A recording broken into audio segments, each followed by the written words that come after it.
नमस्कार, news station में आपका स्वागत है। इस समय हम बात करेंगे साइक्लोन यास की।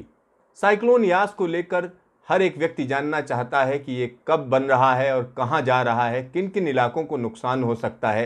तो ये सारी जानकारी हम आपको इस बुलेटिन में देंगे। लेकिन उससे पहले आपसे एक रिक्वेस्ट है।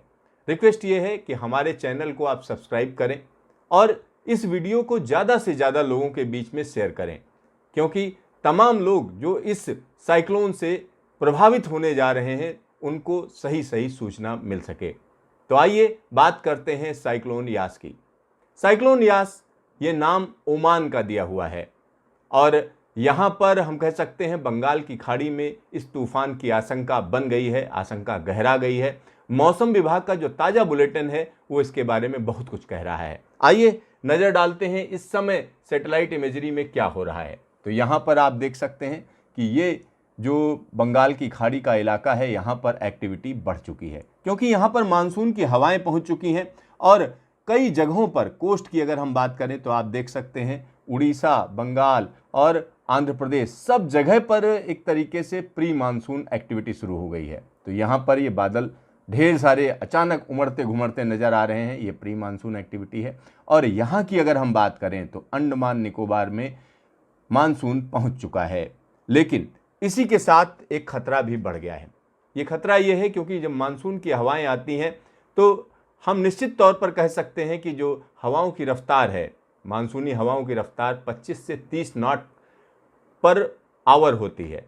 यानी इसका मतलब ये हुआ बंगाल की खाड़ी के ऊपर हवाओं की रफ्तार बढ़ गई है। लेकिन बंगाल की खाड़ी का जो तापमान है वो 30 से 31 डिग्री सेल्सियस के आसपास है। इसका मतलब ये हुआ कि समंदर के अंदर वो ताकत है, वो एनर्जी है जिससे वो साइक्लोन पैदा कर सकती है, और कुछ ऐसा ही होने जा रहा है। आइए हम आपको दिखाते हैं कि मौसम विभाग का बुलेटिन क्या कह रहा है। तो बुलेटिन की बात करें तो ये साइक्लोन बुलेटिन है, जहां पर साफ साफ कहा जा रहा है कि low pressure area is very likely to form over east central Bay of Bengal and adjoining north Andaman sea around 22 में। यानी 22 मई को एक कम दबाव का क्षेत्र बन रहा है। It is very likely to intensify into a cyclonic storm, यानी 24 मई तक ये साइक्लोन बन जाएगा। यानी आप समझिए कितनी तेजी से इसमें ताकत आएगी। 22 मई को ये कम दबाव का क्षेत्र बन रहा है, 24 तक ये साइक्लोन बन जाएगा। जब साइक्लोन बनेगा तब इसका नाम साइक्लोन यास होगा। It is very likely to move north westward and reach near Orissa west Bengal coast around 26 May morning. 26 मई की सुबह ये उड़ीसा और पश्चिम बंगाल के तटीय इलाकों में पहुंच जाएगा। तो ये एक बड़ी खबर है और इसकी हम कह सकते हैं मौसम विभाग पूरी तरीके से तस्दीक कर रहा है कि ऐसा ही होने जा रहा है। और यहाँ पर कुछ और चीज़ें जो है एकदम साफ साफ नज़र आ रही हैं, जिसी चीज़ को ये लिख रहे हैं कि किस तरीके से कब कब क्या क्या होगा। 22 मई को लो प्रेशर एरिया बनेगा, moderate at high probability of formation of depression 23 तारीख को बनेगा और 24 तक ये साइक्लोन बन जाएगा। बड़ी सीधी सी बात है, 24 तक ये साइक्लोन बन जाएगा।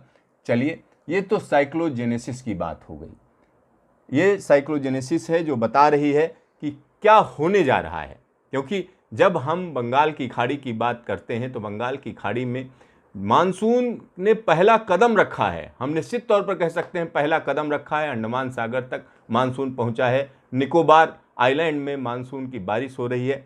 ऐसे में मौसम विभाग कह रहा है कि एक कम दबाव का क्षेत्र भी बन रहा है 22 तारीख को, और उसके बाद 23 को वो डीप डिप्रेशन बन जाएगा। डीप डिप्रेशन के बाद 24 तक साइक्लोन बन जाएगा, चक्रवाती तूफान बन जाएगा। इसका सीधा सा मतलब हुआ कि आने वाले दिन खतरनाक होने जा रहे हैं। किसके लिए? पश्चिम बंगाल के लिए, उड़ीसा के लिए और बांग्लादेश के लिए। बांग्लादेश तो एक अलग देश है, लेकिन हम अगर अपने देश की बात करें तो उड़ीसा और पश्चिम बंगाल पूरी तरीके से अलर्ट हो जाएं। यहाँ के रहने वाले पूरी तरीके से उनको अलर्ट होना चाहिए कि आने वाले दिन लगातार बड़ी तेजी से साइक्लोन उनकी तरफ बढ़ेगा। चलिए आगे हम दिखाते हैं न्यूमेरिकल मॉडल में क्या दिख रहा है, क्योंकि यहाँ इस समय की बात करें यानी अगले 24 घंटे में जो बनने जा रहा है, ये आपको मानसून की हवाएं नज़र आ रही हैं। ये जो एरो नज़र आ रही हैं मानसून की हवाएं हैं, और मौसम विभाग ने डिक्लेयर कर दिया है कि यहाँ पर अंडमान निकोबार में मानसून पहुँच चुका है।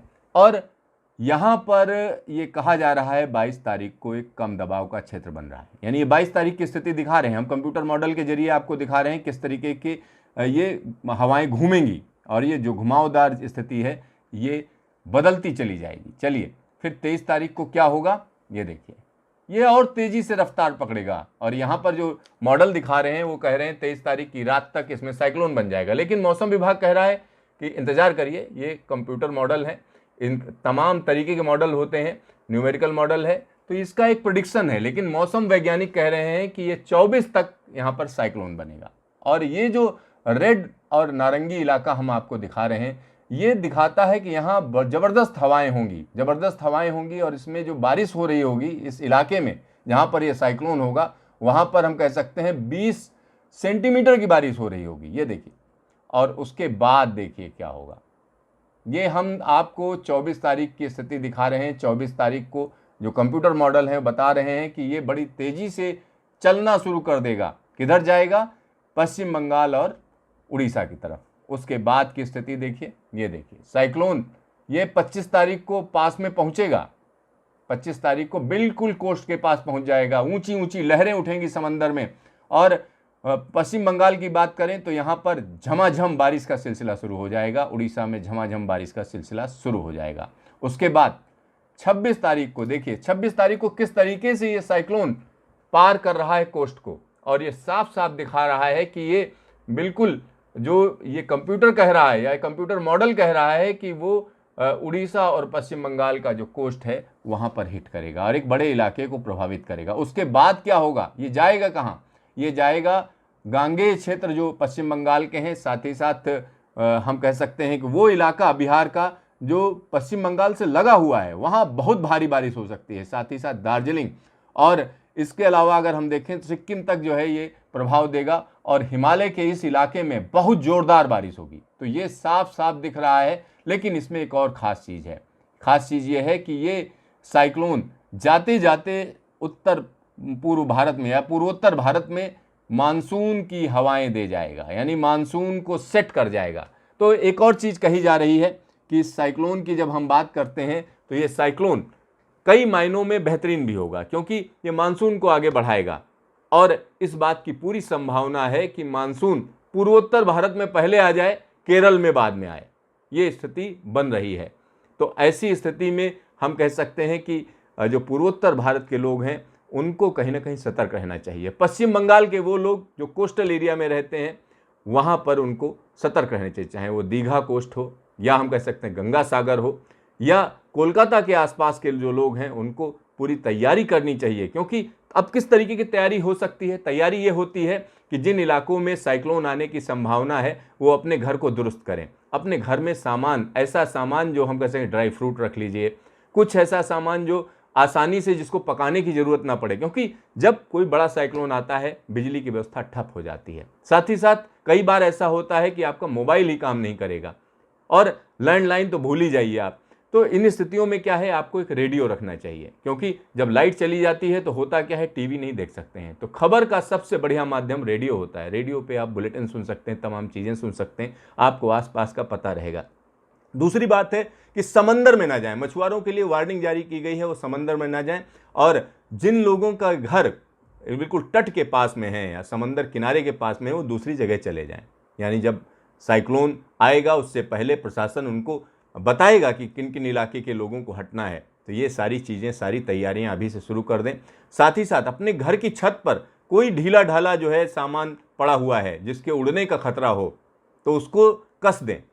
बहुत सी ऐसी चीज़ें होती हैं जिसमें हम कह सकते हैं छत पर दुछत्ती बना लेते हैं लोग और उस पर हम कह सकते हैं सरिया खुली पड़ी हुई है या टीन की चादर पड़ी हुई है, तो उसको नट बोल्ट से कस दें या वहाँ से हटा दें, क्योंकि वो जब तेज़ हवाएं आती हैं तो उसके बाद वो किसी की जान ले सकती हैं, हवा में उड़ना शुरू कर देती हैं, किसी की जान ले सकती हैं। लिहाजा ये सारी तैयारियां की जानी चाहिए। और कहीं कोई फसल है या इस तरीके की चीज़ें जिनको नुकसान होने की संभावना है तो उसका नुकसान मिनिमाइज करने की पूरी कोशिश करनी चाहिए। तो देखते रहिए न्यूज स्टेशन, फिर मिलेंगे दोबारा।